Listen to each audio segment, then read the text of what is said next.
Ngithokoza ngoba izolo ngicoshile umbiko ukuthi sekusizakala kakhulukazi abafundi laba abebengakwazi ukuthola isikhala sokufunda obekuludaba ebengilindele ukuthi umnyango wezemfundo ulixazulule ngendlela oluxazulule futhi ngayo, ngoba nami esami isixazululo bekuyiso lesi ukuthi cha, isikole sibavulela abafundi ithuba labazofunda kakhulukazi laba lapha ngaphakathi.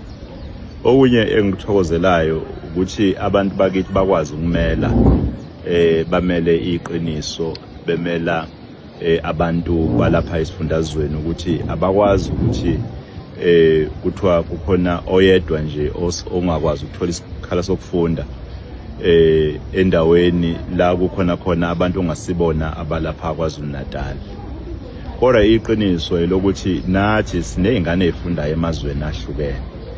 Kufanele uma ngabe zifunda ziye lapha ngokusemthethweni, kufanele zifike zithole ukunikeza lelo thuba lelo, kodwa akufanele kuphela kwenzeke lokho bese uthi ingane zakulawo mazwe igcine sekuthiwa zona ziyithola ikhala.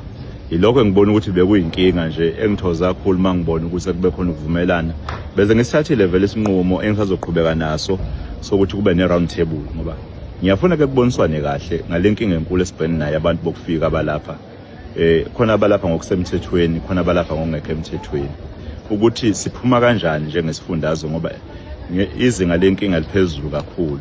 Uyabona ukuthi akusiyona inkinga nje kuphela ongayibeka eminyangweni owodwa othize, kodwa siyinkinga nje yethu sonke njengesociety.